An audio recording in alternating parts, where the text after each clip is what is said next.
तो बेसिकली हम लोग आगे बढ़ते हैं अपने अकाउंट्स के बारे में जो हम लोग पढ़ रहे थे। कल हम लोगों ने स्वीप अकाउंट तक कवर कर लिया था। ओके, और आज हम लोग फ्लेक्सी अकाउंट के बारे में पढ़ने वाले हैं। तो देखो ये भी ना एक तरीके का फिक्स डिपॉजिट ही अकाउंट होता है। और देखो अगर आप लोगों ने स्वीप अकाउंट ठीक से पढ़ा होगा, मैंने आप लोगों को पढ़ाया था, ठीक है, तो ये भी एक तरीके का वही अकाउंट है। मतलब फ्लेक्सी और स्वीप में कोई फ़र्क नहीं होता है।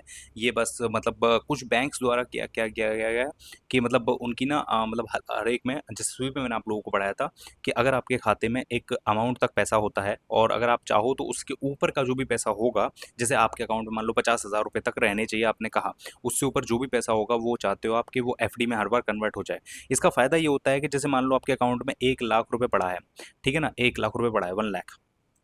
एक सेकंड में आप लोगों को थोड़ा अच्छे से समझाता हूँ। जैसे मान लो सपोज आपके अकाउंट में 1 लाख रुपए पड़ा है और इस पर इंटरेस्ट मिल रहा है आपको 3.35% सपोज, ठीक है।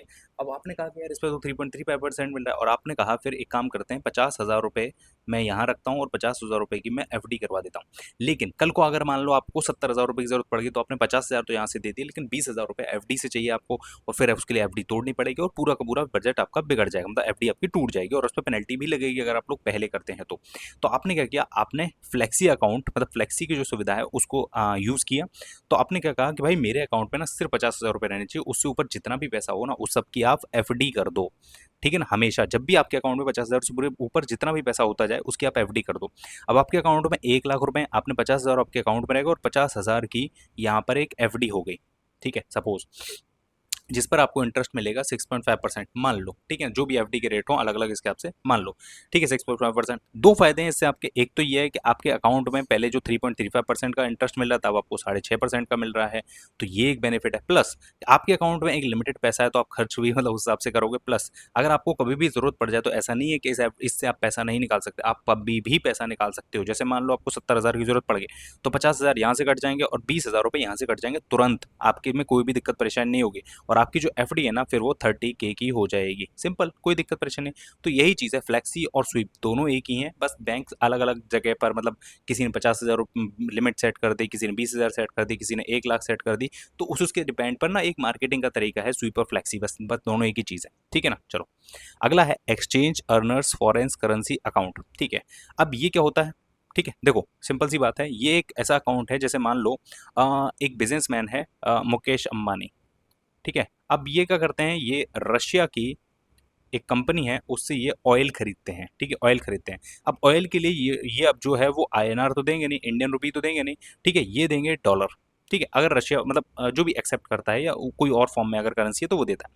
अब सिंपल सी बात है कि मुकेश अंबानी के पास डॉलर तो है नहीं, तो क्या करेंगे, ये होता क्या है ना, वैसे प्रोसीजर क्या होता है कि आरबीआई के पास फॉरेन करेंसी रहती है, हमारे देश में फॉरेन करेंसी को रेगुलेट करने का, उसको उसको कलेक्ट करने का, उसको मतलब सब तरीके का जो मैनेजमेंट है वो आरबीआई द्वारा किया जाता है। अब एक एक रास्ता तो ये है कि मुकेश अंबानी मान लो 10,000 करोड़ रुपए इनको पे करने हैं।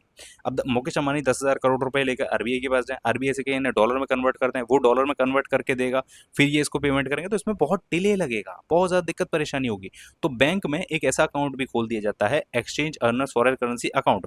मतलब कि रशिया से इन्होंने मान लो कुछ बेचा, तो इनके पास मान लो डॉलर आ गए, तो वो डॉलर इन्हीं के अकाउंट में रहेंगे, और ये मान लो एक थर्ड पार्टी किसी और कंपनी को पेमेंट करेंगे तो ये उस डॉलर से कर सकते हैं। या मान लो मुकेश अंबानी, ठीक है, मैं आपको समझाता हूँ थोड़ा सा और थोड़ा एलेबरेट करके, देखो सिंपल सी चीज़ है, जैसे मान लो इन्होंने अपना जियो का सिम जो है ना वो यूएस में बेचा, ठीक है ना, मान लो, ठीक है, जिससे इनको मिले डॉलर, इनकी पेमेंट आई डॉलर में, मान लो इनकी पेमेंट आई 7 लाख डॉलर, ठीक है, सपोज करो 7 लाख डॉलर आ गई। ओके, और अब मान लो एक कंपनी है जो फ्रांस की है, ठीक है ना, अब वहां से इन्हें कुछ खरीदना है अपने लिए, तो ये जो 7 लाख डॉलर ना ये इसी में से इसको पेमेंट कर देंगे, सिंपल सी चीज़ है। इसके अलावा जैसे मान लो यूके की कोई कंपनी है, वहां से इनके पास पाउंड आए और किसी और यूके की कंपनी को इनको पेमेंट करना है, तो यूके के मतलब जो पाउंड है ना वो भी इनके अकाउंट में यहाँ पर स्टोर रहेंगे, तो इन्हें बार बार जो झंझट है ना कि मतलब आपको आरबीआई के पास जाना है और वहां से चेंज कराना, तो ये सब चीज़ें नहीं होंगी। लेकिन ये हर किसी को नहीं मिलता है, ये ठीक है ना, ये एक तरीका करंट अकाउंट होता है और ये हर किसी को नहीं मिलता है, ठीक है ना। चलो अभी के लिए हाल की अगर बात करें तो ये सारी करेंसीज हैं जिनमें कि ये अकाउंट खोला जा सकता है। सकता है। यूएस डॉलर है, यूरो है, पाउंड है, जापानीज येन है, स्विस है, Singapore dollar, Canadian dollar, Australian dollar, ठीक है ना, दिरहम है, न्यूजीलैंड का डॉलर है, स्वीडिश दिनार है, सऊदी रियाल है, हांगकांग डॉलर है, थाई बेट है, कुवैती दिनार है और सऊदी अफ्रीकन रैंड है और इसके अलावा नॉर्वेयन कॉर्नर भी है। ठीक है, तो ये कुल मिला के अब देखो इतने सारे बैंक ऑफ अकाउंट हम लोगों ने पढ़ लिए हैं। ये पूरे के पूरे टाइप्स ऑफ बैंक अकाउंट हो चुके हैं जितने कि आप लोगों के एग्जाम में पूछे जाते हैं और जितने कि आप लोगों को पढ़ने हैं। ठीक है, तो उम्मीद करता हूँ आप लोगों को ये वीडियो और ये पूरा का पूरा कॉन्सेप्ट समझ में आ गया होगा। अगर समझ में आया, आप लोगों को पसंद आया, तो वीडियो को देखो लाइक जरूर कर दीजिएगा और एक प्यारा से कमेंट करके बताना कि आप लोगों को समझ में आया या नहीं आया, और आया तो कैसा लगा। ठीक है, उम्मीद करता हूँ आप लोगों को ये वीडियो पसंद आया होगा। ठीक है, इसके अलावा अगर आप लोगों का कोई भी सुझाव हो तो आप नीचे कमेंट करके जरूर बताइएगा और आप लोग अपनी तैयारी अच्छे से करते रहिए। कोई दिक्कत परेशानी तो वो भी आप लोग कमेंट करके बता सकते हैं। उम्मीद करता हूँ आप लोग अगली वीडियो भी इतनी ही बेहतरीन तरीके से जरूर देखेंगे। तो मिलते हैं आप लोगों से अगली वीडियो में, तब तक ले goodbye, take care, thank you.